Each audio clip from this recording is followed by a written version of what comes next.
morning, everybody. And here we go again, another deadline coming up. And welcome to FPL with Old Man Phil, channel where we talk football. Everything's about football here. And I've got some big decisions to make before going in to this game week. And hopefully you can hear me, guys. I'm not an expert. I'm not going to claim to be an expert. I'm not going to claim to be able to solve all your problems. I am struggling myself. As you can see on the screen, those horrible red arrows are appearing out of nowhere. And I don't know what to do. I was forced into big decisions, and without a team, without Saka, without Palmer, I had to activate my wild card. I've still got decisions to make. I did make a change, bringing in Mateta last night. I wasn't quite sure whether that was the right thing to do. I still have to decide, is it Mateta, or is it Mateta and Enzo, or is it Sa and Joao Pedro? And although I'll be to swap it over to Joao Pedro and Sa, I'll be 0.1 minus 0.1, so that's not a straight swap that I do, but I could remove Burn and go for a double Spurs defense. That'll enable me to make that change. Double Spurs defense, probably not a bad idea given the fixtures that Spurs have got coming up. I've got to see, given that they're playing Bournemouth, West Ham, Brighton, Wolves and Leeds, I've got to see that there's a couple of clean sheets at least in there. So going double Spurs defense at this point doesn't seem like a bad idea to me. I don't know. What do you think? I really think that going Joao Pedro, my big concern about Joao Pedro was that his minutes would be reduced once they start playing in Europe. Does his minutes go down? And I'm not quite sure if he will continue to play 90 minutes or 80 minutes. Even if he plays 75 minutes, that's probably not a bad idea. And he is the form player. Although Mateta's a good pick, because his game weeks are not that bad.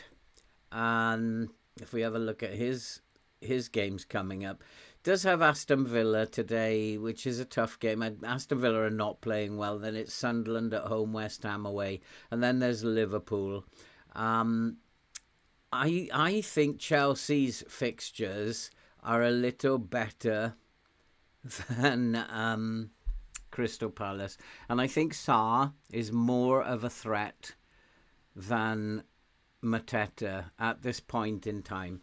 And I think probably what I would plan to do is to take out Mateta, put in Joao Pedro, and then swap over Enzo for Sa. It's a decision I don't really like doing because I think Enzo has a lot of potential over the next 5 game weeks or so.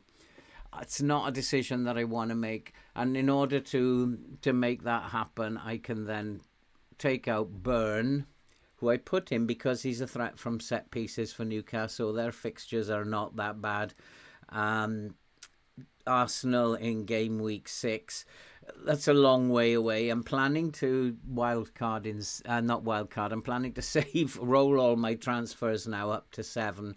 That'll give me 5 transfers, which will be like a mini wildcard anyway. I can get the Arsenal players in at that point. So Burn could go out, do the double Spurs defense, because we know that Udogie is back, at least in the squad. He may not play today, which will give me a problem if he doesn't start today. I'm guessing he'll come off the bench, but I'd just probably play him anyway. This is a tough decision. So do I go the double Spurs defense? Do I take a risk and put Goodmanson in instead of Udogie for at least this game week? and then see what happens. It's a really tough decision. I could go for an Aston Villa defender. There's plenty of Aston Villa defenders available. I've got an hour or so to make these big decisions, and I'm not quite sure where I'm going to go with this. So if you've got any questions, then I'll try and help you with that. But I'm really not sure where to go myself, having had to play my wild card. So it's a tough one. It's a really tough one. I'm quite happy with how the rest of the team works out. My plan would be that I would play Salah and Haaland for the next 5 game weeks or so. And then when I do decide to use those 5 transfers, which I'm planning to roll, then I would decide which one of those 2 at that point I'm going to go with. Whichever one is the form player, and that's what I really focus on. I'm trying to anticipate form and who's using fixtures and form, who's likely to be the better of the 2. So that will then allow me to spread the money and bring in a couple of Arsenal players from game week 7. So that would be the plan as it stands. It's been an awful start for me, so I'm in this situation because of my error, deciding to go without Haaland and deciding to go without Salah, spreading the money around. And then, unfortunately, I didn't get off to a great start. Watkins has been poor. Bowen was poor. Palmer's got injured. Saka was doing okay until he got injured. And unfortunately, that kind of left me without a team. Gyökeres, I was quite prepared to go with, until Saka and Odegaard got injured. And I'm really concerned about where the creativity is going to come to help Gyökeres. And it's not... I decided I had to change pretty much everything. Wood, I'm perfectly happy with. It's this situation here that I have that I'm really struggling with. If we just go to the transfers page, then we can see what the plan might be for this. If we bring that up. So Burn could come out. If I go to my Udogie, could come in, do the double Spurs defense. And then what I could do is swap Enzo and bring in Sarr. That could be an option here. So if I go to Crystal Palace, and then we could bring in Sarr. So, and then now I have enough money to swap over Mateta for Joao Pedro. And this is how I think I probably would be happier with that. Rather, Crystal Palace's fixtures are not bad, but I do believe that Chelsea's fixtures are better. Now, whether Joao Pedro will actually start, I don't know, for the next 5 game weeks. He definitely will start today, and he probably will play in the number 10 position, and I'm guessing that Delap will start up top again. Chelsea have so many options. Enzo could even come up and play in the number 10 and Joao Pedro go to the number 9. I wasn't too impressed with how Delap performed when he did start last week. So it's a big decision to make. I think probably Joao Pedro, out of him and Mateta, is the most dangerous threat at the moment. He's certainly the form player. Mateta hasn't returned as yet, and that does worry me, although the fixtures are set for him to get a return. So I don't know. I could try to find another defender. We still have... I have 0.5 mil in the bank, so I actually could, I think, take out Udogie and put Burn back. I think that's possible. No, it's not possible. So I got to be looking for another defender with good fixtures. There are 4 million defenders around, but they're not they're not great defenders. And I already have one 4 million defender. I already have Goodmanson in there. So if we look at 4.6 defenders, they're a bit thin on the ground. I could bring in an Aston Villa defender. We look at Aston Villa's fixtures. They're not bad. They do have to play Sunderland, Fulham and Burnley and Everton. I don't see them getting much out of Crystal Palace today. They're not that great. So it is an option to bring in an Aston Villa defender, possibly Mings, who could do a job there, or double up on the Spurs defence. These are the decisions that I've got to make in the next hour or so. And I'm sure you guys have got decisions, difficult decisions to make as well. And that's what we're here to do, try and solve these dilemmas that we have. So if you've got any thoughts on what the decisions that I have to make here, the rest of the team I'm fairly happy with. Haaland, of course, happy with him. Chris Wood, his fixtures are not bad. Nottingham Forest have got some decent fixtures. They do have to play Arsenal, but I can hide Chris Wood if necessary for that game. But why not play him? He's got every chance of sneaking at least one goal. Why wouldn't he? Depends on the defence whether or not I decide to play him. And then he has Burnley and Sunderland, so they're good fixtures for Chris Wood. Again, he's not prolific. After game week 1, he was quiet, but he's definitely a very, very good pick, Chris Wood.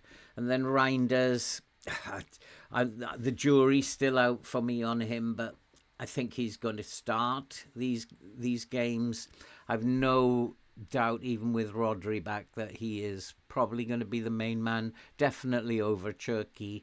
And I think that looking at how things are panning out, I think that Pep has a lot of faith in him. So Salah, of course, perfectly happy with him. And then Caicedo, I just think he's a decent pick. He's good for defensive contributions. And Semenyo is the form player. If you're doing a wild card, you have to bring Semenyo in. If I wasn't wild carding, I probably wouldn't have brought Semenyo in, but because I'm wild carding, just bring him in. He's the man in form. Fixtures are good. Defensively, it's a bit of a shambles.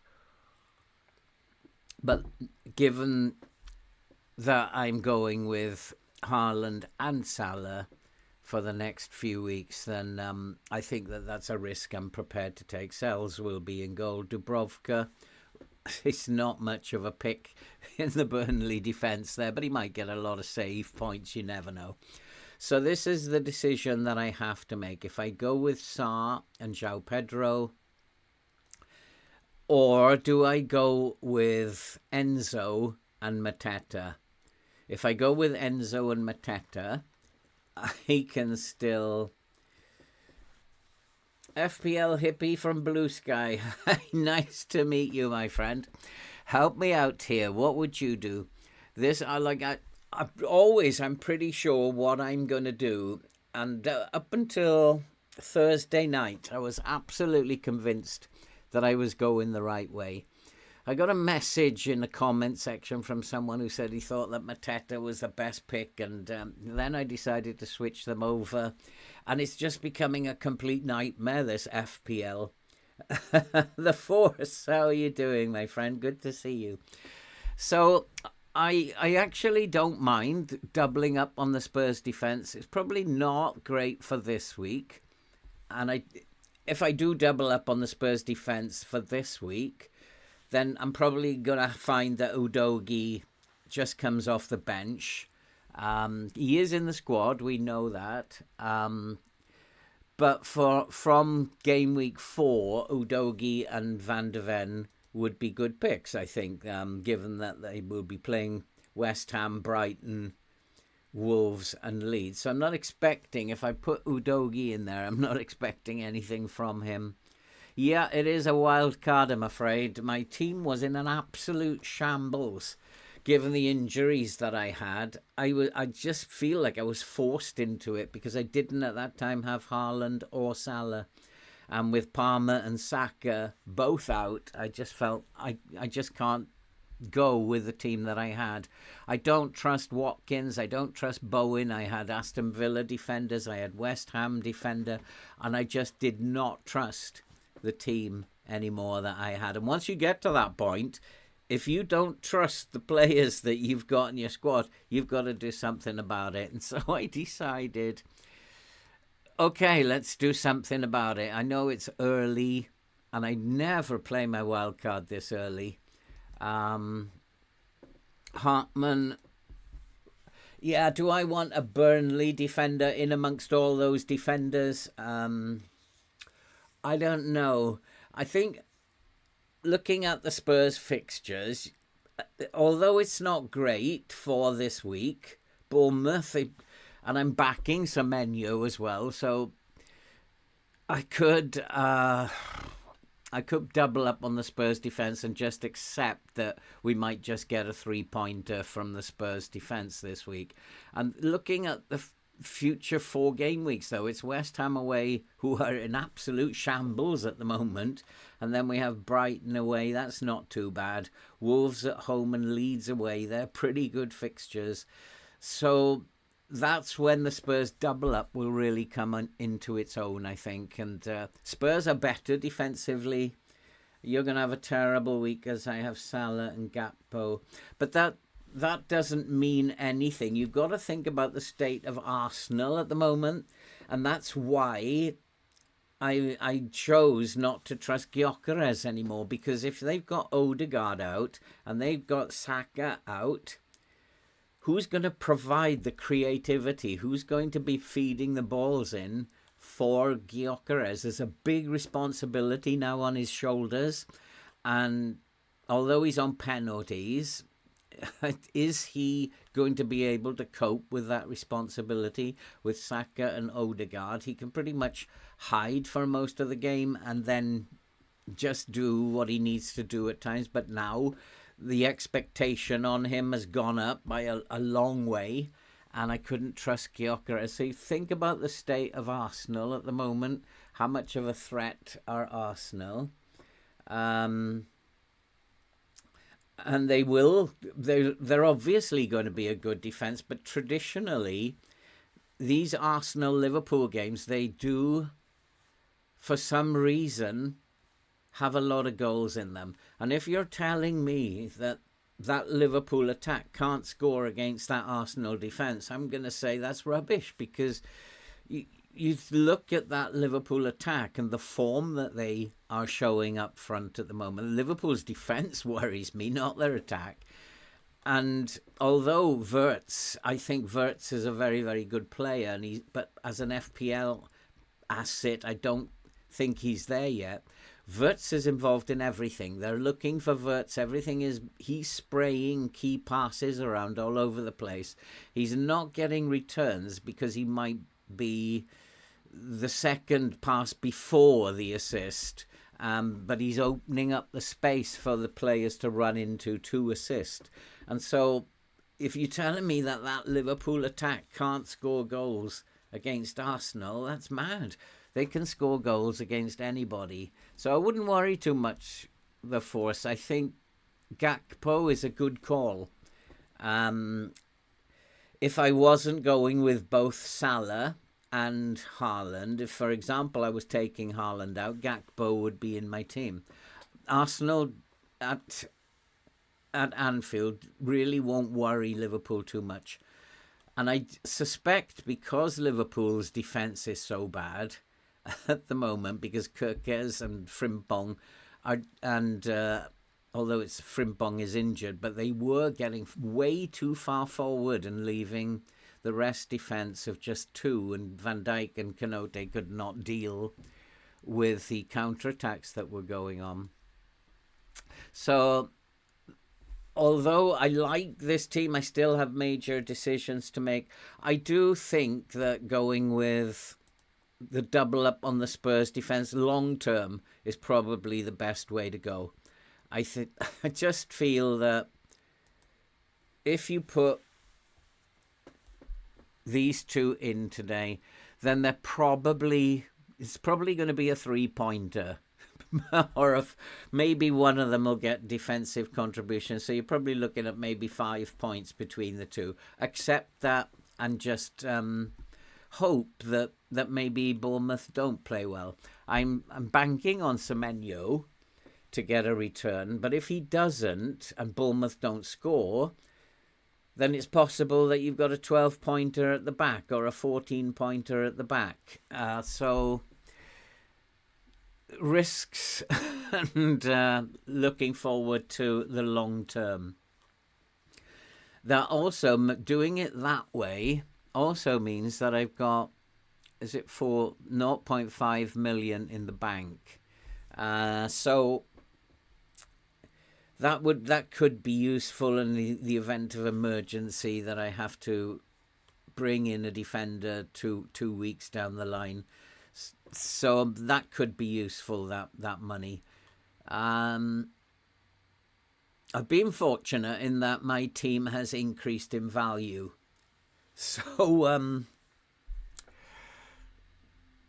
I know that many teams have gone down in value. We're seeing drops and increases in prices like never before.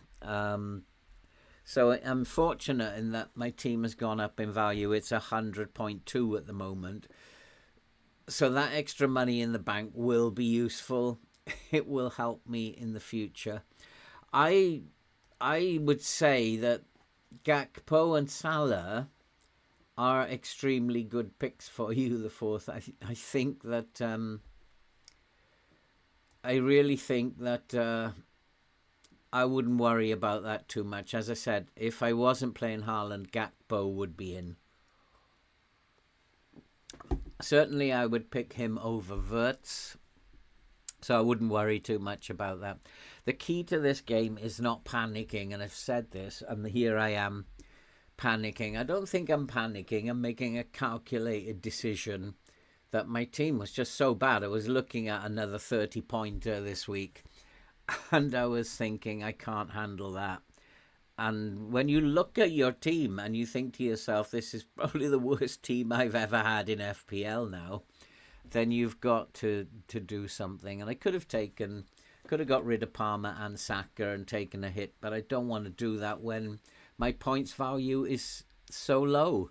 So I think my thoughts are to go this way. Burnley defender, then, yeah. But Burnley's fixtures, do they inspire me? And do Burnley's defence and attacking threat, even from set pieces, inspire me? Not really. Leeds have a better attacking threat, I think, from set pieces. And also Goodmanson on the left-hand side does have a slight chance of getting a return in the next 5 weeks. But whether or not I would ever play Goodmanson is another matter. I just stick with that double Spurs defence. They do have Newcastle this week. That I give them a chance of getting something out of that game against Newcastle. As I said in my video yesterday, I do fancy that will finish 1-1. And then they have Fulham, Wolves, Bournemouth. Those are good fixtures for Leeds. And if I was the manager of Leeds, I would be targeting those games and saying, boys, we've got to get points out of this. I want 3 or 4 points at the end of that run of fixtures. If we are going to survive at all and avoid the drop zone, we're going to need points from those 3 fixtures. They're all close together, and those are fixtures as the manager I would be targeting and really winding the boys up and making sure that they're up for those games, including this one today, because Newcastle's team is still a bit messy. And although they're good out wide, Newcastle's midfield has been decimated. So it is also possible that we could bring in Goodmanson today and keep Udogie on the bench. Because I don't think home against Newcastle is that monstrous fixture that it might have looked at pre-season.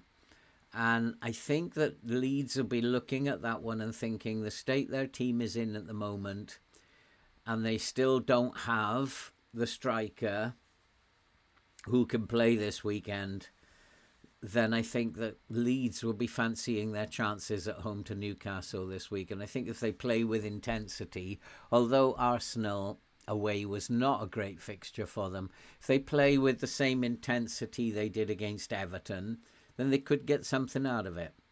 And so I think Goodmanson could even start for me today, given the state of Newcastle's team. So I'm convincing myself here is that the double Spurs defence, given their fixtures of Bournemouth, West Ham, Brighton, Wolves and Leeds coming up, is probably the way to go for the next 4 or 5 game weeks. Run with them. Hopefully they stay fit and see how they get on. And then all I have to do is decide which one of Senesi and Richards plays. I know that Richards was rumoured to have a swollen ankle and may or may not be fit. Joshua Caicedo just started training. Oh, right, okay, so Caicedo might not be the greatest option. So many difficulties. I'm not hearing that anywhere that Caicedo, I'm just going to Google that.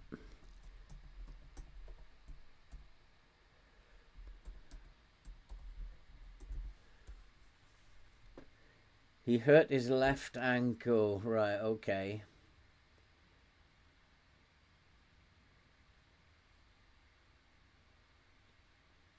Yeah, you might be right. He may well not play today.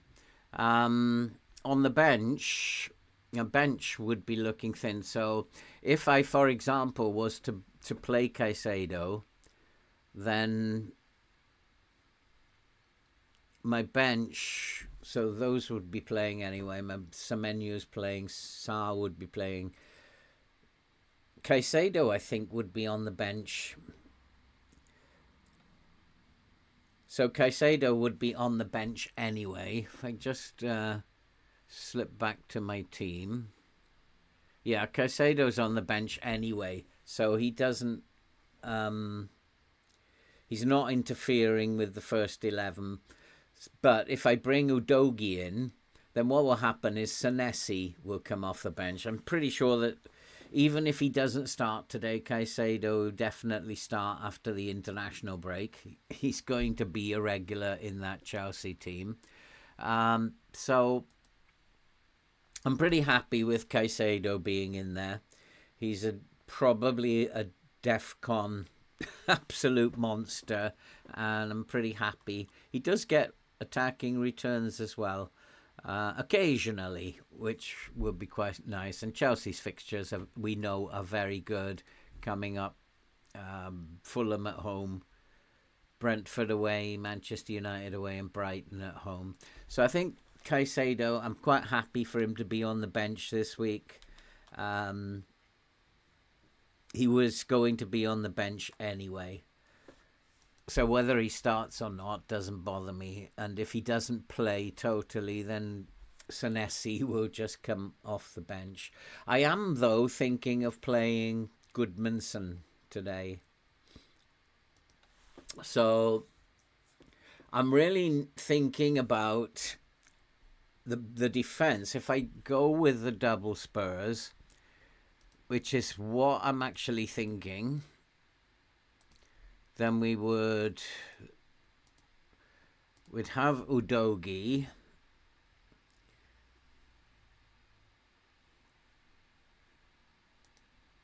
So Udogie would come in, and then that would allow me to bring in Joao Pedro. It would leave me... See, I could even upgrade Caicedo now to a 6 million.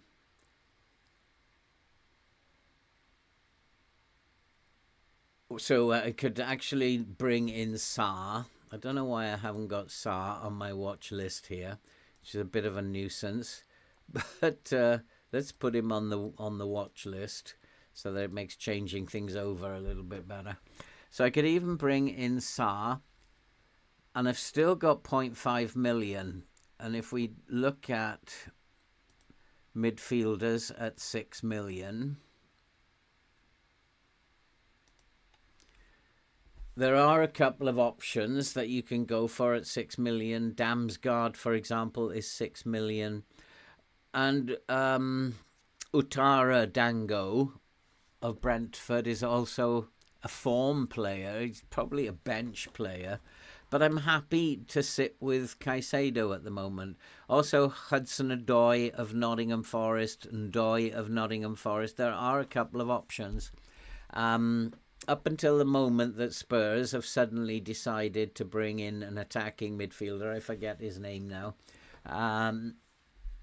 I would have thought that Sa of Spurs was also a good 6 million option. And then, of course, there's Anderson who could come in. I'm not convinced by what people say about Anderson, but he's also an option at 5.5 who could come in for Caicedo. But once I bring Anderson in, someone like Anderson in, then I'm stuck with him. And he's going to play. There's absolutely no doubt he's going to play. And then they do have Burnley and Sunderland. But the problem that I will have is that I will have 3 Nottingham Forest players. So when Nottingham Forest have their difficult fixtures, and one of them is coming up shortly next week against Arsenal, they also have to play Newcastle.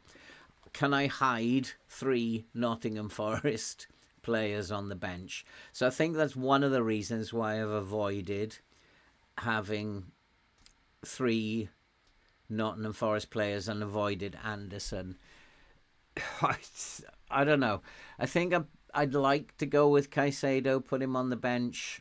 He doesn't interfere with the rest of the team. It's really Joao Pedro or Sa, and then I can use Udogie and Van de Ven. Maybe put Udogie on the bench for this week and then start Goodmanson, because this is a fixture that Leeds really should be having a look at. It's a really difficult scenario, and I wish I'd never played the Wildcard now, but it is what it is, and we've got to deal with it now. What should I do? I could, as I said, bring in another 4.5 million defender. But Spurs over the next 5 game weeks, I'm trying to convince myself now, I think. Spurs over the next 5 game weeks. It does look set for a double Spurs defence. Surely they're going to get at least 2 clean sheets out of those next 5 games. And if you've got 2 clean sheets on the bench, then you've got 12 points. If you don't get the clean sheets, there's no guarantee that somebody else is going to get the clean sheets that you bring in. So I think a double Spurs defence would allow me... as I say, Udogie might not play this week. He's in the squad, but he might not play. Let's just shove him on the bench, play Goodmanson instead. And then the rest of it looks after itself. Semenyo, Salah and Reinders, Wood, Haaland and Joao Pedro. I think that's probably how I'm going to go. The only worry I have is Joao Pedro's minutes. That's the only worry that I have. What do you think, guys? Is he guaranteed to start for the next 4 or 5 game weeks, Joao Pedro? Or is he going to be rotated? Because Europe is going to start after game week 4, I think, just after the game week when they come back from the international break. So is Joao Pedro going to continue to start game week 5, 6 and 7, or will he be rotated in and out of the team as depending on the difficulty of the fixture that they have in Europe? Now, I know what Maresca, if you remember what Maresca did last season, he had a Premier League team and he had a European team.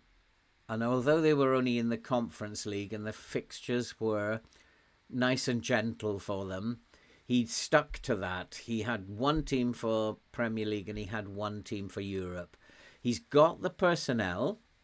So do you think possibly he's going to do that again? Is he going to have a Premier League team and a team for Europe?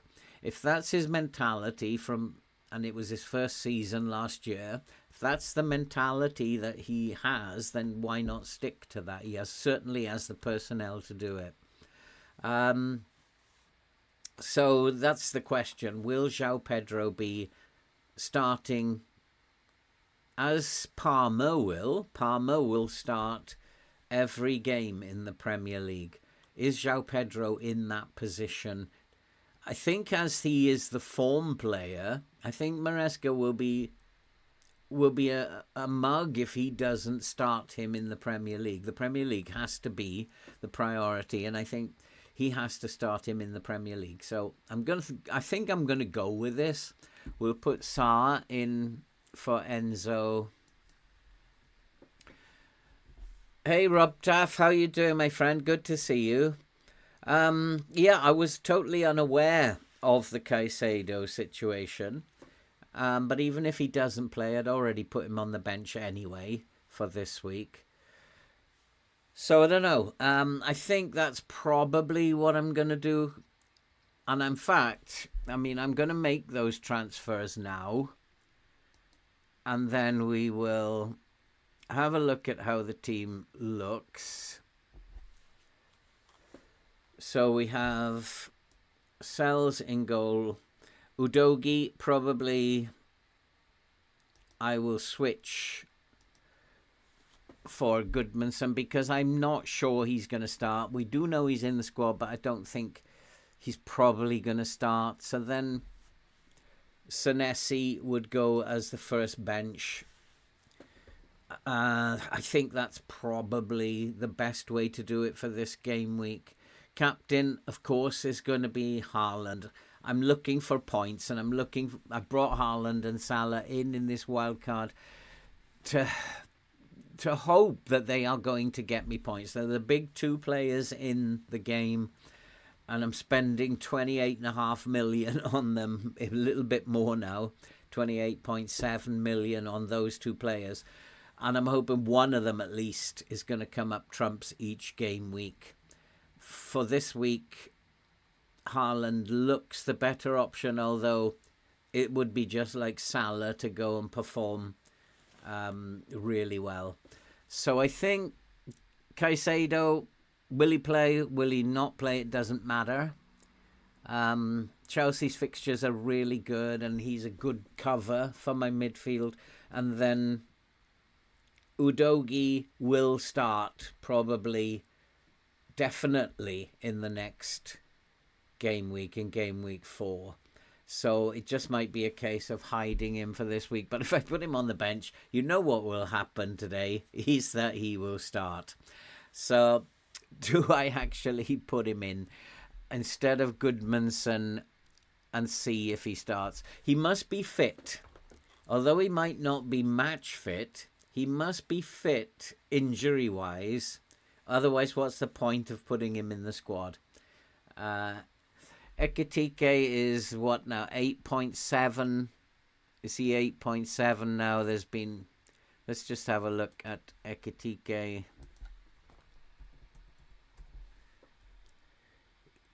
Yeah, he's 8.7 now, so he's a little bit out of my price range. If I could afford him, if I didn't have Haaland, he'd probably be in the team.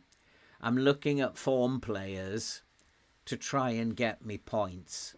Spurs are the form team. That's why I have a double Spurs defence. Bournemouth have extremely good fixtures, and Semenyo is in form.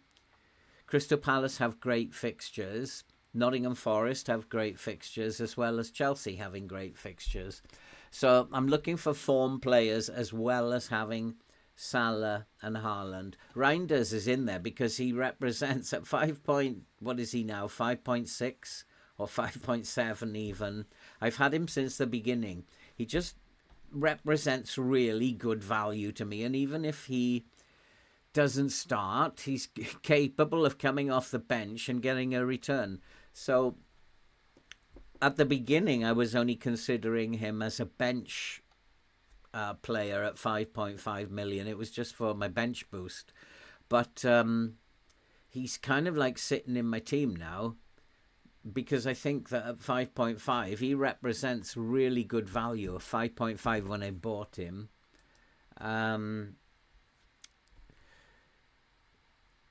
So you can't afford to go up for him from GUI, since I don't have 4 million in the bank.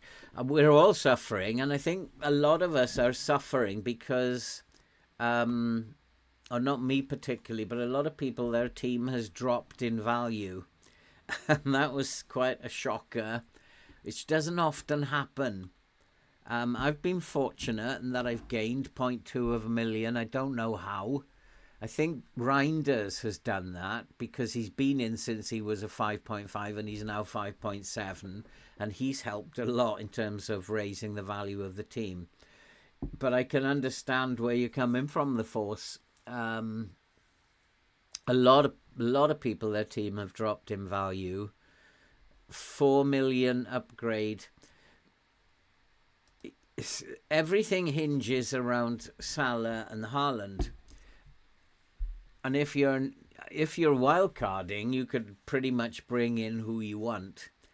Focus on your priorities and then bring.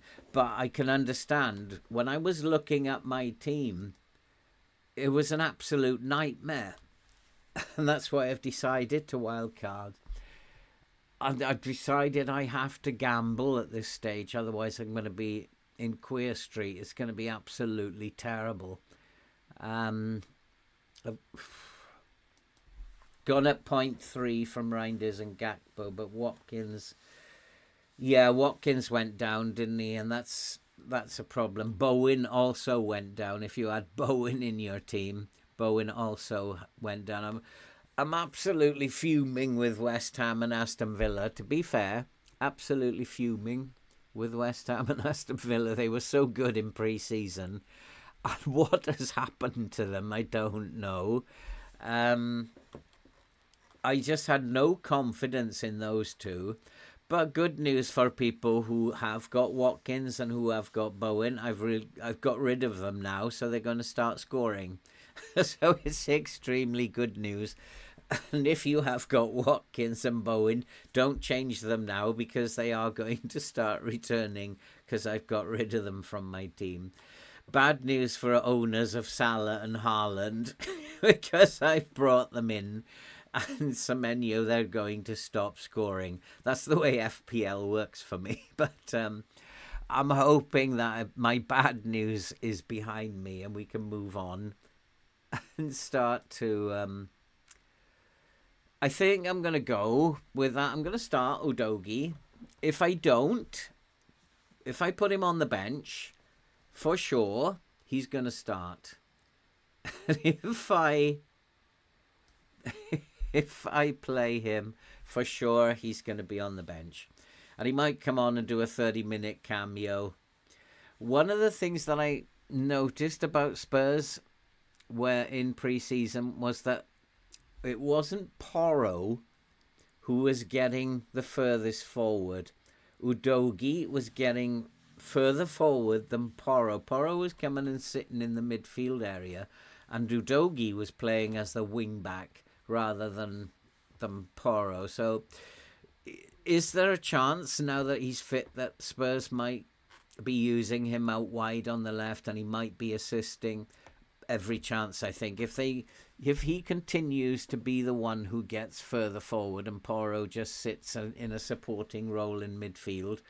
Not saying that Porro isn't dangerous. He's very dangerous coming into those central areas. But if Udogie is using the width on the left, then there is a possibility that Udogie will get returns. But whether or not he will start this week, I think I'm happy with this setup. Your team: Sanchez, Munoz, Murillo, Porro, Munoz. Crystal Palace, this is a difficult fixture for Crystal Palace. But Munoz is a very, very good pick. He's an extremely good attacking wing-back. We know that. But is this the day when Aston Villa are going to make life difficult for teams? Or are Aston Villa going to continue to look like absolute flops? Aston Villa's problems seem to me to be in midfield. The midfield is not functioning. They're not creative enough. They're just trying long balls over the top, and these balls are not connecting with Watkins. And Rodgers is totally out of sorts. So with Rodgers sitting in that number 10, directing operations, and he's not in form, then they just don't look very good as an attacking threat. So there's every chance for Munoz if Villa continue playing the same way. Murillo, great pick. Porro, great pick. Salah, Sarr, Gakpo, I think they're great picks. Reinders does what Reinders does. He's a 5.5 or 5.7 now million midfielder who I think is going to start at least until Europe gets underway. I think Reinders is going to be in the team.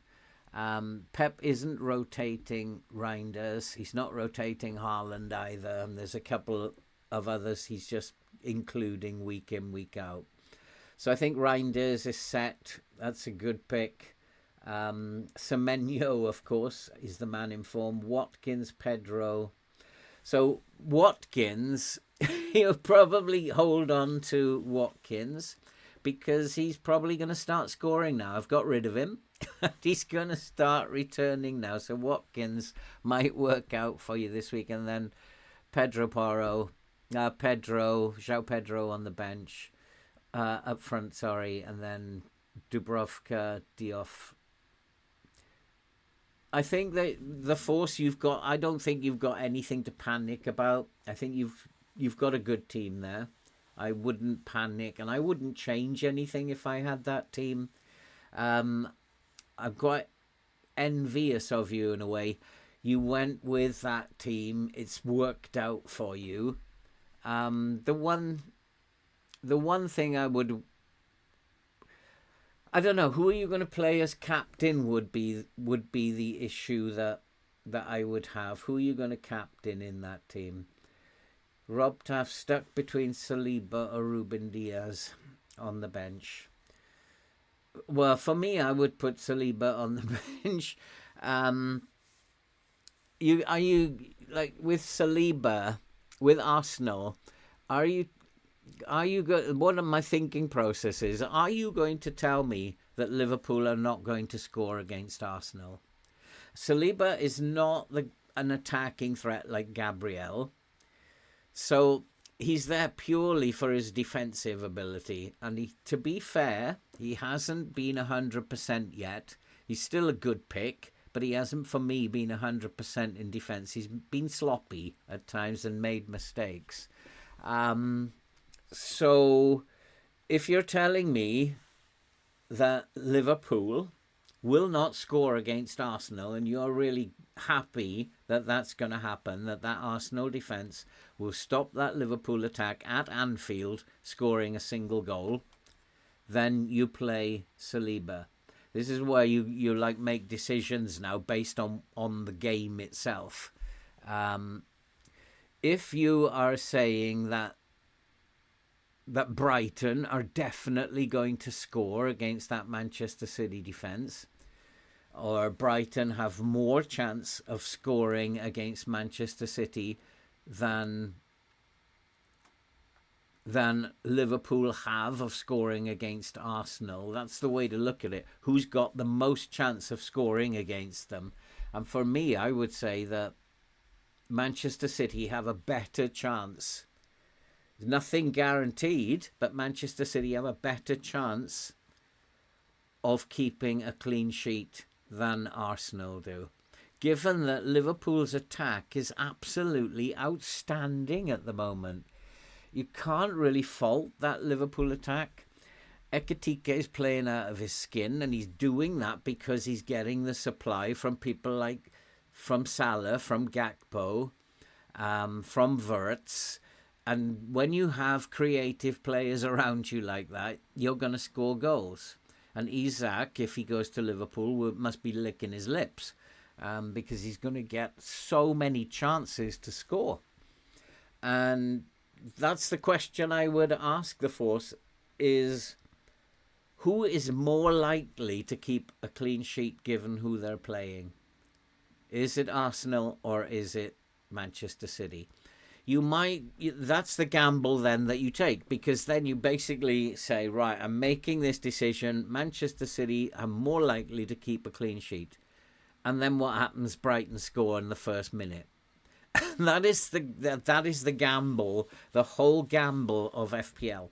And that's why I look at fixtures and I try and make up my mind prior to a game week who is going to win. Who's going to win out of these? Who is more likely to win? So let's look at that Manchester United and Burnley fixture. And I know people are filling up their teams on a free hit with Manchester United players. I think that's insane, to be fair.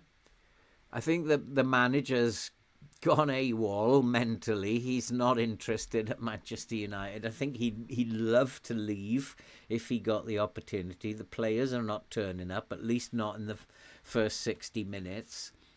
Burnley must be thinking, if Grimsby can do it, we can do it. And Burnley are going to come out of the blocks against Manchester United. I still fancy United to win, but not by many. It might be 1-0, 2-1. So are Manchester United going to thrash Burnley 5-0 like these people are thinking? Not for me. Not for me. So I tend to look at the fixtures and then I try to look at who is more likely to actually get a clean sheet. So you might have Dorgu in your team. Dorgu might be a good pick. Not because Manchester United are going to thrash Burnley, but because you've got to evaluate what are the chances of Burnley scoring. And although Burnley might take the game to United, especially in the first half, whether or not they can score is another issue. It might depend on the goalkeeper that plays for Manchester United. So for that one, I would say go with your gut feeling. Who is more likely in your mind to get a clean sheet? Is it Manchester City or is it Arsenal? I know what I would say. I'd say Manchester City are more likely to get a clean sheet than Arsenal are. Murillo and Van de Ven, perfect picks. Rob Taff, they're absolutely perfect.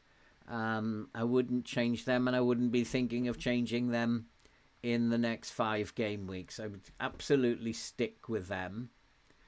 I have 4 million. Who would you upgrade? Thinking of Pedro or Salah. Looking at your team there, can you just... I would say Salah would be your best option. And the reason why I'm saying Salah is not because he has great fixtures. He doesn't have great fixtures. He has Arsenal. I think they've got Manchester City coming up. We look at Salah's fixture. He's got Chelsea. He's actually got good fixtures after Arsenal: Burnley, Everton, Crystal Palace. The reason, though, why I'm saying Salah is he's going to play every game. And as Europe starts, Salah's a little bit older, and Slot doesn't always leave him on the pitch, but he leaves him on definitely for 80 minutes. So Salah is definitely, even when Europe starts, going to be an 80-plus minute. So I would say, of the choices that you've given me, Joao Pedro, we can't guarantee that he's going to start and he's going to get 80 minutes every game once Europe starts.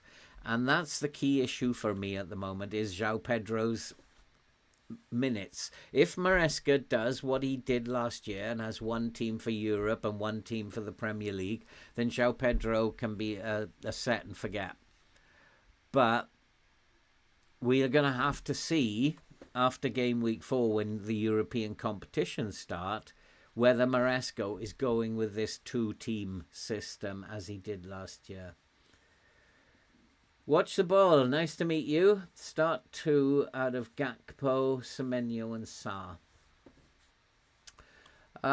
Looking at the fixtures, Gakpo is a tough fixture.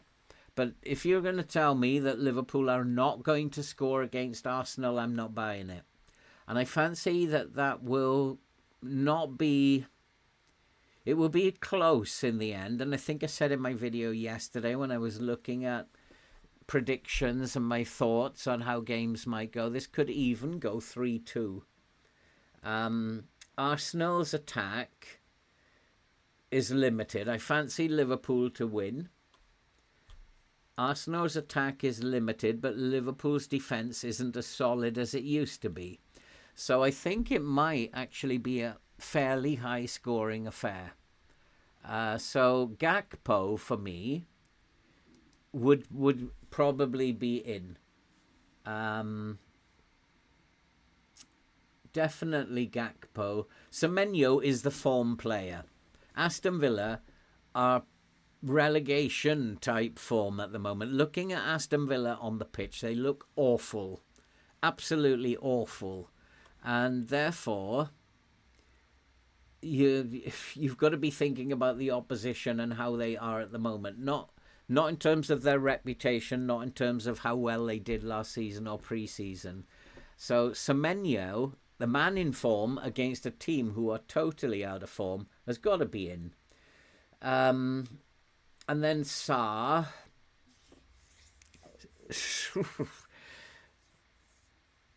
What am I talking about? Semenyo as Tottenham. I'm mixing them up. So Sarr is a good pick.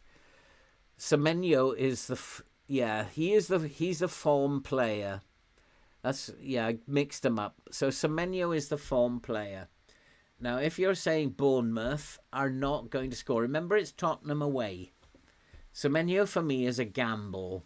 He scored and assisted in his first 2 games. Is he going to do that every week? No, not at all. I'm looking at Semenyo as a long-term rather than focusing him as a must-play today. Sarr, one of the worries I have about Sarr is his finishing is not very good. He gets himself into great scoring positions, but then his finishing can be absolutely awful. If he could improve his finishing, he'd be in everybody's team, because the positions he gets himself into are great, but he just doesn't finish very well. Even the goal that he scored went in off the post, when he's more difficult to miss. So I think maybe out of those 3, I would...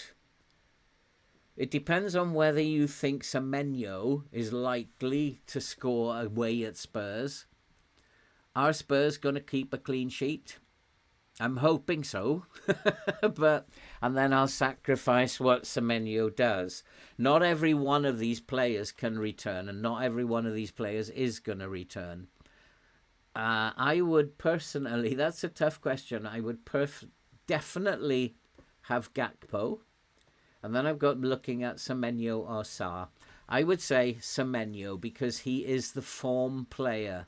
At the moment, if you're going to back anybody to score a goal, I would back Semenyo. And he's getting himself, again, like Sarr, into tremendous positions. Looking at him on the field, his finishing is a lot better than Sarr. That is a tough decision that you have.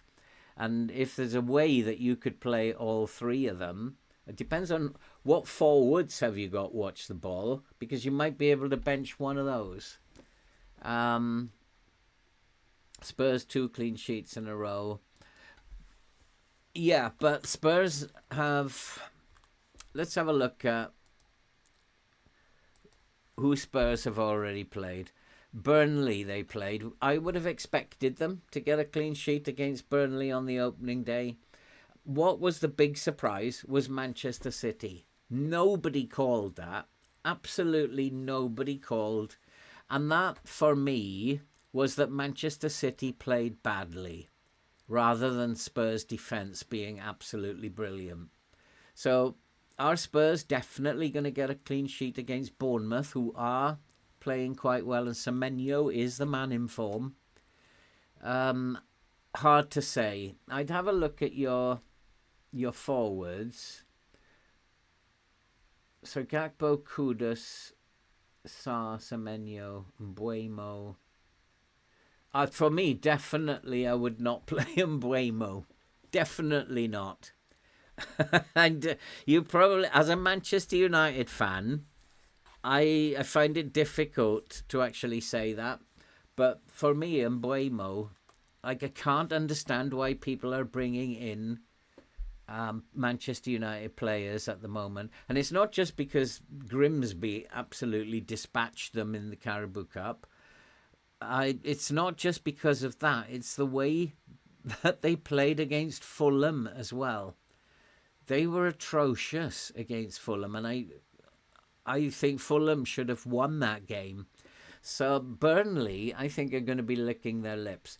One of the things that Burnley are going to do is come out and play at 300 miles an hour. They are going to press Manchester United. Their trigger press is going to be furious because they know that Manchester United defence and midfield is unstable.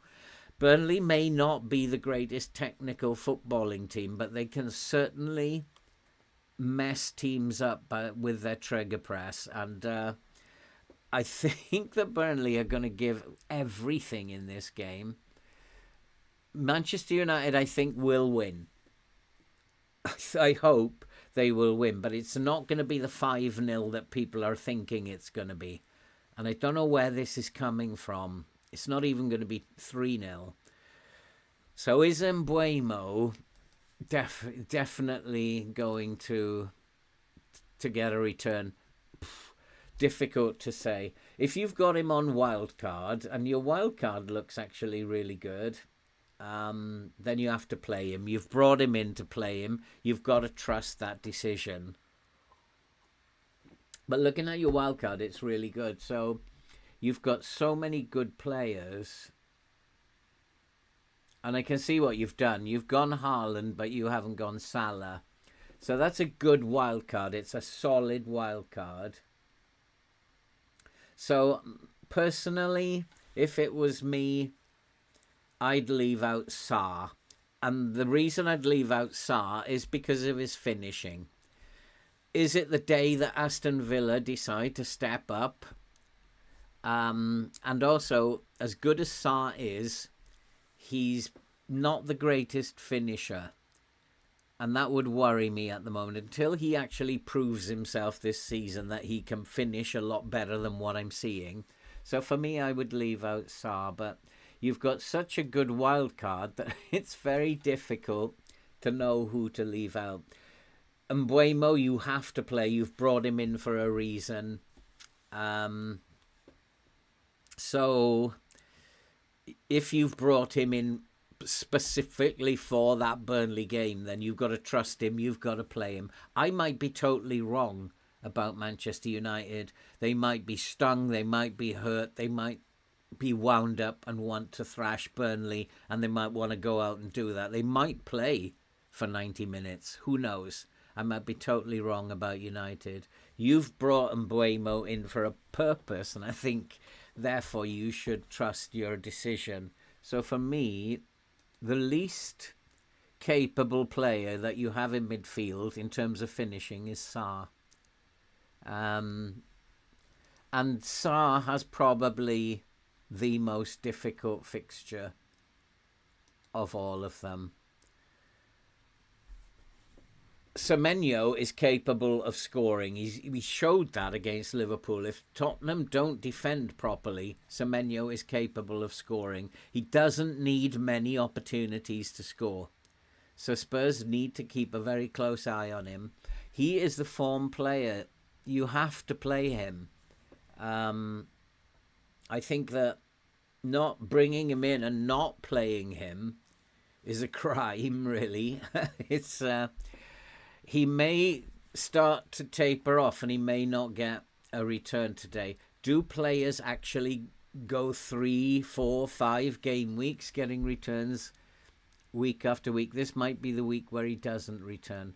And I'm hoping that he doesn't, because then that means if Spurs can keep a clean sheet, I've got a possibility of 12 points at the back.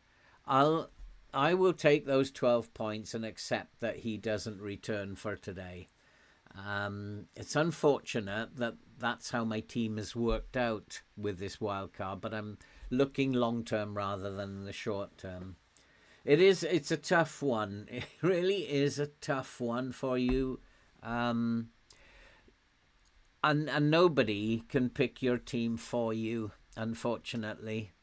But if it was me, I would leave Sarr on the bench, but it's not me.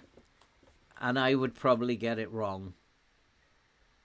I personally wouldn't have brought Mbeumo in, but you've brought him in for a reason. So therefore, you've got to trust that judgment now and go for it. And Semenyo, for me, is the form player. He's the one who finishes better than anybody else. But is this the week where he doesn't get a return? Remember, he's had 2 game weeks, 2 returns. Particularly well in game week 1 with the 2 goals against Liverpool. I think a lot of that came from the racist comment that was hurled at him. It really wound him up. And then Liverpool's rest defence being so poor. His second goal was absolutely brilliant. I think a lot of that came from anger, that he just kept going and kept going and kept going. Liverpool's rest defence was not there, and so he was able to get those returns against Liverpool. He then got the assist in the game last week, but is this now the week where he doesn't? And especially against Spurs, who are flying high at the moment. And I would predict Spurs to beat Bournemouth. And I think in my video yesterday, I did say that Spurs would possibly win by 2-0. I think Spurs will be too good for them. It won't be a goal fest, but I do think that Spurs will be too good for them. So maybe Semenyo, just for today. Sarr against Aston Villa, I would worry about picking him over Semenyo. Really would worry about leaving out Semenyo for Sarr. That's a tough decision, watch the ball, and I don't think anybody can actually make that for you. Yeah, it's a decision that I'm glad that I don't have. But I would just, from your perspective, look at the fixtures. Who is most likely? Think about form. Think about the defensive capability of the opposition. And then you've got to be thinking, who has got the best chance of getting a return out of the 3 players that... Whacking Semenyo on the bench simply because I have a Spurs defender. That's a good ploy. If Semenyo doesn't return, it doesn't mean that Spurs are going to get a clean sheet. It might be Evan Nielsen's day. I haven't talked about Evan Nielsen. And he is someone I'm keeping a very close eye on when I watch the fixtures. Evan Nielsen is a constant threat to teams, but again, I'm just a little concerned about his finishing at the moment. Otherwise, I'd bring him into my team. So just because Semenyo doesn't score doesn't mean that Bournemouth are not going to score. Football, the Premier League, is the craziest league in the world. You never know what is going to happen. Everybody would have said that Manchester City were going to beat Spurs last week. And look what happened. For me, that was a no-brainer. Manchester City probably 2 or 3-0. And then look what happened. And this is the problem with FPL, is that you cannot predict what is going to happen game week by game week. And I thought for the first 2 game weeks I had a brilliant team. And unfortunately, the way I predicted the matches were going to go, I just got it wrong. And hopefully I'm going to rescue it this week, but you never know. You know what, this will go wrong, but it might not go wrong. It may well not go wrong. Everybody goes, I mean, that's what I love about it, is that everybody goes into the game week and everybody's thinking this is going to go wrong. This is what I love about this game, is that we are all in the same boat. And my emotions go from this, yeah, I've got this double Spurs defense and their fixtures are really good for the next 5 game weeks. And by the time I get to game week 3, I'm starting to think, I wish I hadn't done that. And a lot of it is a psychological thing. We struggle with the psychological aspect of this game. And sometimes we're not as patient as we should be. And sometimes we make poor decisions. We have to accept that sometimes we're going to make poor decisions. Semenyo may be a poor decision for this week, but I knew that when picking the wild card, that it's a gamble. He might return, he might not. And I'm looking at the team, I'm thinking, if Semenyo doesn't return, have I got plenty of other options where returns could come? And then the answer was yes, I do.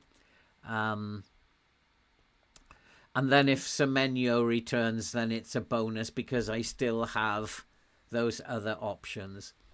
Even if your Spurs defender doesn't get... Hey, Michaela, how you doing? Even if your Spurs defender... Watch the ball. Even if your Spurs defender doesn't get a clean sheet, you've got to remember you still have 10 other players in your team. And if your Spurs defender doesn't get a clean sheet, then it might be Semenyo getting an assist or a goal. So I don't worry too much about having both in the team.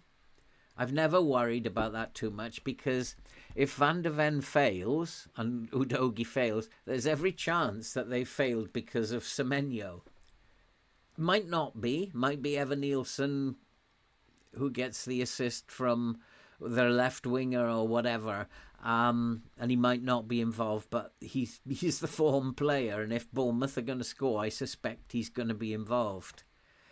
It's tough. What you've got is a very, very tough choice there.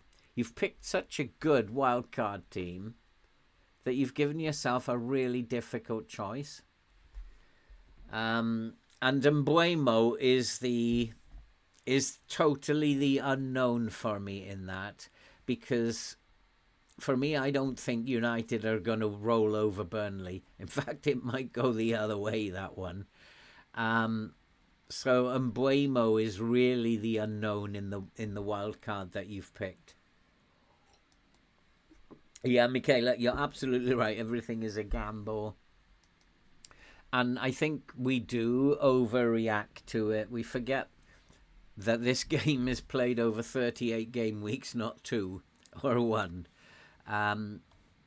The reason I was trying desperately not to wildcard, the reason why I've wildcard is because I probably wouldn't be able to put a team out after last week.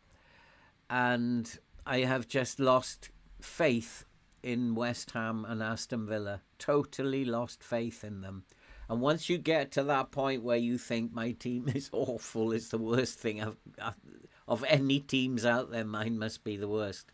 Once you get to that point, you've got to do something from a psychological point of view, and try and change it. Would you rather getting Palmer over Mbeumo? Yeah, definitely. Even if you bench Palmer, I don't think that now is a time to just get rid of Palmer for the sake of it. If you look at Chelsea's fixtures, Fulham, he's going to miss. But then Brentford, Do you think that Chelsea are trembling in their boots because of Manchester United? I don't think they are. And then Brighton, it won't be easy. But I don't think that if you're not wildcarding, then Palmer is... You could just put Palmer on the bench for this week if you've got adequate cover. In terms of the wild card, watch the ball. What you've done is that you have picked Mbeumo for a specific reason. You've picked him to do a job against Burnley because you believe that Manchester United are going to roll over Burnley. They might. They may well do, but the way their morale is, I'm not sure it's going to happen, and Burnley are going to have a say in it. And then you're looking at Manchester City away. People are going to be immediately saying Manchester United are a write-off in that game. I disagree for two reasons. This is the derby. And I think that given the way United performed already against Arsenal, United are the kind of team who will step up. Yeah, West Ham, Rob Taff, have been absolutely woeful. They've been dreadful. Absolutely agree with you. But going back to Manchester United, will Manchester United roll over against Manchester City? Not a bit of it. It's those games that United will step up. And I think they play Liverpool shortly afterwards as well. So they will step up in that one. And I said last week, in the deadline stream last week, I said what I worry about with Man United, when they went to Fulham, I predicted that they would not win against Fulham. And the reason I predicted that is because that is exactly the kind of fixture that Manchester United lose. And if you look at last season and the season before, they do well in the big games. They can lift themselves for the big games. But then, having got a good result in the big game against Liverpool, they go to Fulham or Brentford or Palace and they get beat. And that is part of United's problem. So, yeah, trust your gut instinct, Rob Taff. If you've brought Mbeumo to do a job because you believe that Manchester United are going to roll over Burnley, then go for it. I'm having doubts about Manchester United because I'm a Manchester United fan. And they just look awful to me. But against Arsenal, I actually said that they were unlucky to lose. I thought they played well and had chances.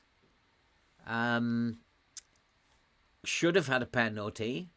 So there was every chance that they could have got something out of that game on another day. But then they go to Fulham, and then they play like, oh God. And then they go to Grimsby, and it's even worse.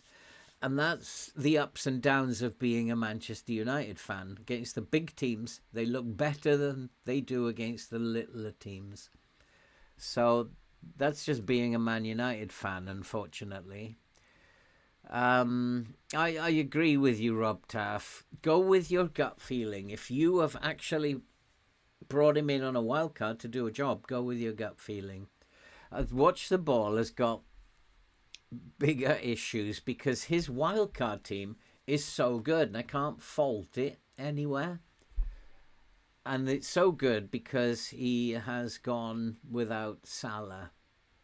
So that is why that team is so good that he's picked. But now he's got a problem in that he's got so many good players, he doesn't know who to pick in the 11.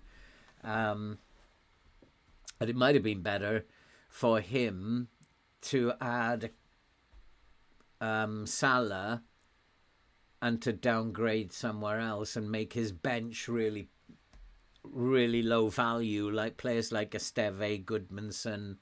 Could even have Caicedo on the bench. You're not spending money on the bench, and then you've only got 11 players, and that's it, that you go with that team. But because he's got a really good wildcard team across the board, he's now having problems selecting the 11. which I don't have. I don't have problems selecting the 11 because my bench is my bench. Goodmanson, Senesi for today because of the Tottenham fixture, and Caicedo because he's not really an attacking threat. This was the team that I picked, and then I put the bench together.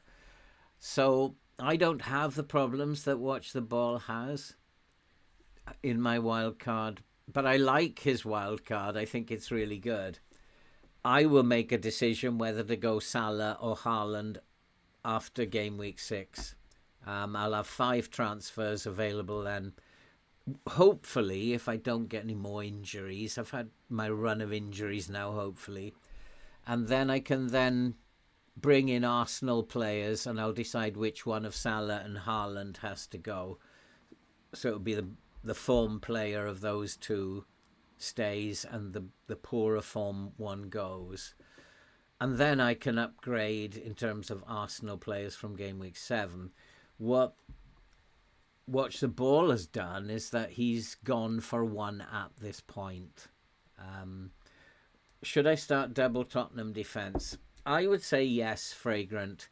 And as you can see, I am doing exactly the same. And the reason that I'm doing it is because the only option I've really got is to back against Tottenham. So if I bring Senesi in for one of them, then what I'm saying is I'm backing against Tottenham. By Semenyo, in a sense, I'm hoping he doesn't play well. We'll forfeit his points for this week. And so if he gets goals, then I still haven't made my mind up on Udogie or Goodmanson. But I would say yes. Go for double Tottenham defence. Look at their fixtures coming up. If you look at the fixtures they've got Bournemouth today at home, West Ham, who are in the worst form of their lives, and then Brighton away is not scary, then Wolves and Leeds. Double Tottenham defence all the way. If nobody's going to tell me that West Ham are not going to get at least 2 clean sheets in that run of fixtures.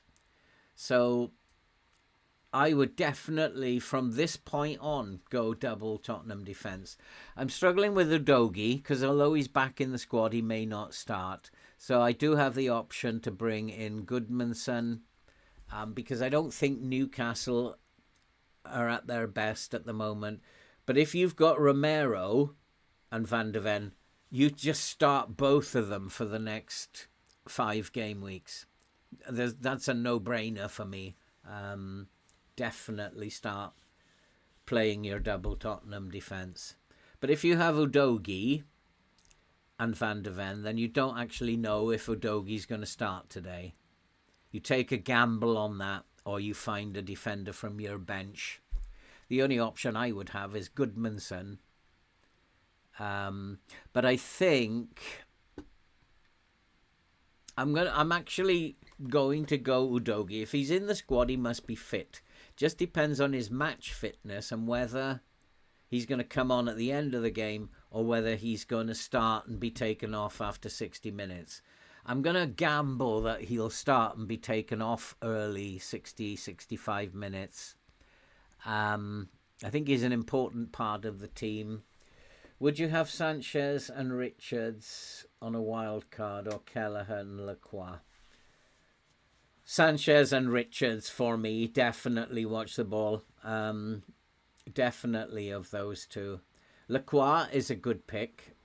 Definitely a very, very good pick. Good in terms of defensive contributions. But Chelsea, you've got to back Chelsea in terms of clean sheets. And Sanchez does not look as bad as he did last season. In the 2 games I've seen him play, he looks a lot more sure at the back. He's not taking silly risks in terms of his distribution. So Sanchez, definitely a good pick. Richards, Crystal Palace, we just don't know yet with Crystal Palace how good Crystal Palace are or not. Europe starting. But I still think that these two games, Sunderland and West Ham, are worth having Richards in the squad. If you can rotate around the other two games, then Richards is definitely a good pick. I would say Sanchez and Richards would be the choice there. But again, I can't pick your team for you. It's just what I would do, definitely. And we got I think it's 4 minutes to the deadline. I got to make my mind up what I'm doing here. I am doing this. I'm going to go with this. I'm going to go with Haaland captain. I'm happy with Joao Pedro there. It might be an error. Happy with Sarr. Happy with Semenyo. And I'm going to go with the double Spurs defence. If it doesn't work out today, it doesn't mean it's not going to work out for the next 5 game weeks. And I say that Spurs have got at least 2 clean sheets in the next 5 game weeks. They're not going to be all clean sheets, but I would say at least 2. And if you got a double Spurs defence, that's 12 points minimum for each game. Double it up if they get 2. That's going to be like 24, 30 points possibly over the next 4 or 5 game weeks. That's valuable. So, yeah, definitely double Spurs defence. For you, I definitely have Sanchez and Richards for sure. And it's 3 minutes left. Now is the time to make changes if you're going to make changes. I've messed about enough, I think, with mine. And I think probably that's going to be it now. All I can say to everybody is I've seen some good teams in the chat. I've seen some very good teams. But I've also seen people having the same problems as me. I hope that long term for the next, I call long term 5 game weeks, because it will change in game week 7. I hope that I've got enough firepower, and fixture-wise I think I have, and that's what we should be thinking. Have I got enough firepower for the next 5 weeks? Because the game will change big time in game week 7 when Arsenal's fixtures get a lot better. So we're looking after our teams for 5 game weeks. Just hope that we have made the right choices. And I'm pretty sure, given that I've got Salah and Haaland now, I'm going to start getting some returns. I am concerned about Semenyo, and does he stop returning now? He's returned game week 1 and 2. Does he stop now? It's possible. Do Bowen and Watkins suddenly find extremely good form and start banging them in? That's possible as well, having got rid of them. And I'm going to go with this, and then in game week 7 I'm going to decide which one of Salah and Haaland I keep. It's going to be an interesting game week. I am particularly looking forward to Liverpool and Arsenal. I might do a watch along for that. I do have this plan of doing watch-alongs. So, for example, if we do Liverpool and Arsenal, I'd like to find an Arsenal supporter and a Liverpool supporter amongst my subscribers with a good, decent webcam and microphone, and then have them both doing a watch-along for that kind of game. And then next week to find a Manchester City fan who does a watch-along with me as a Manchester United fan. I think that would be quite fun to do. So I might start looking for next week if I can find a Man City fan who's willing to come on to do a little watch-along, because that might, or even 2, I'll take 2 on. That might be quite fun to do. So maybe we'll do something like that. It is now past. Your teams now should be locked in. I think the deadline has passed. I think, yeah, it's going to be, there's some interesting games here. Manchester United, Burnley, of course, is interesting. How are Manchester United going to react? How are Burnley going to react to United's poor form is what is what I am more concerned about. Spurs and Bournemouth is a tough fixture for both teams, and I'm banking on Spurs being at home, getting the clean sheet rather than Semenyo getting the goals. Sunderland and Brentford I just can't call, but luckily I don't have any interest in that. I think that could be 1-1, even 0-0. Wolves and Everton is also a tough one to call. I think Everton just might sneak that, to be fair, 1-0. Don't know. Might be a draw. Leeds and Newcastle, I wouldn't write Leeds off at home. It's a big game in the northeast. I wouldn't write Leeds off at home. Hoping City bounce back. And then Liverpool and Arsenal. Just such a big game in terms of FPL. Lots of people have Arsenal players. Lots of people have Liverpool players. Such a big game for FPL. And the deadline has passed. It's time for us to get ready to make some lunch and get ready to watch Chelsea. And hopefully watch Chelsea get me off to a good start, and hopefully Joao Pedro bangs in a couple. I know a lot of people have got Joao Pedro. Let's hope he bangs in a couple, gets us off to a good start. The early kickoff, though, the 12:30 kickoff, he's probably going to blank.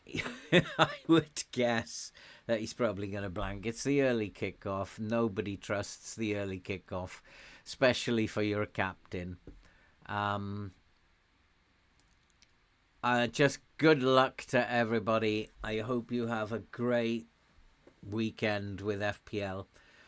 And I hope I have a half decent one. I'd like to come back on Monday and say things have improved, because at the moment things are really bad. And I hope I'm coming back on Monday and saying the Wildcard was a rip-roaring success. Who knows? But it does make football much more interesting. I love this game. The weekend's football would be meaningless, really, without it. At this stage in the season, if there's no FPL, you're just watching teams. You're watching the team that you support. You're watching the big games. Now that we have FPL at this level now, with so many people playing, you're watching every game like a hawk.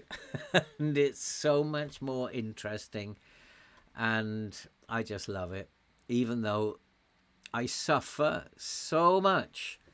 I mean, the two games that I play is this one and FM. And I suffer so much playing both of them.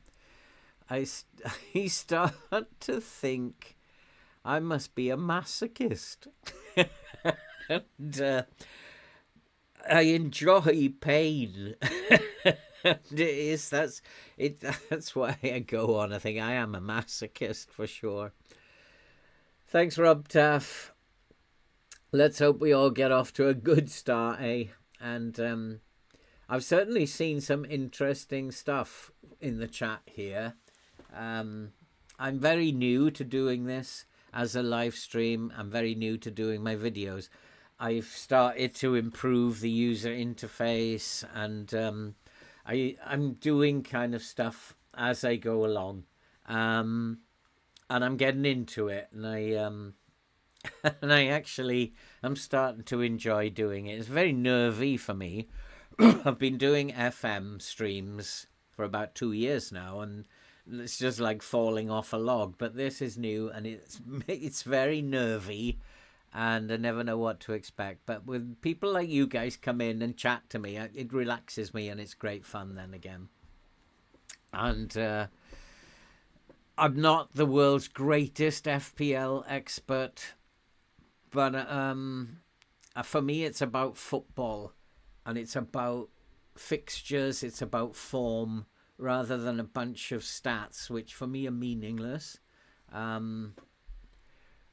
If a player has got great stats, but he's gone 5 game weeks without returning, his stats are meaningless.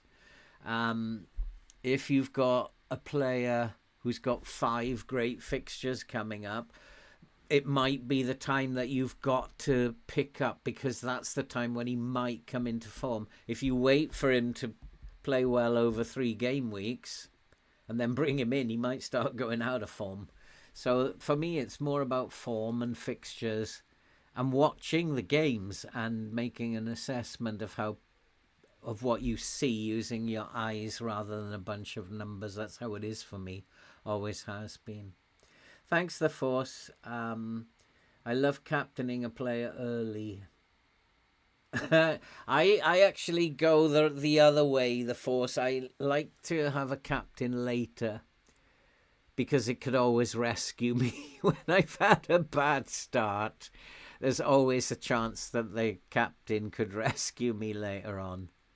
So Haaland is playing on Sunday. If I have a really bad Saturday, there's always the chance that Haaland is going to get me out of the mud. Thanks, guys. I really do appreciate it. I really do appreciate the support for the channel. I always have. I never expected my FM channel to get where it was.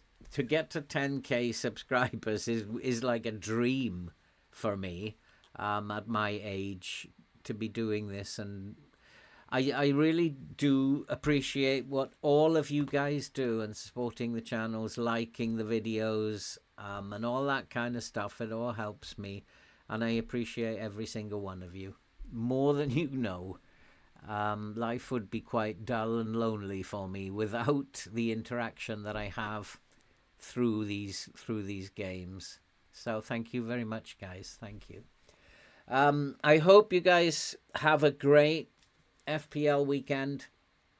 No point in saying any more now. I want to go and get some lunch, get ready for Chelsea Fulham, put my feet up this afternoon, and I'll be back. I might even do a watch along for the Liverpool Arsenal game if I can get the user interface done for OBS in time. I'll come back, do a watch along, and I think that will be fun. Thanks for coming, guys. Be safe, take care, and have tons of points today and tomorrow. And may we all see green arrows on Monday. Thanks for coming. See you next time.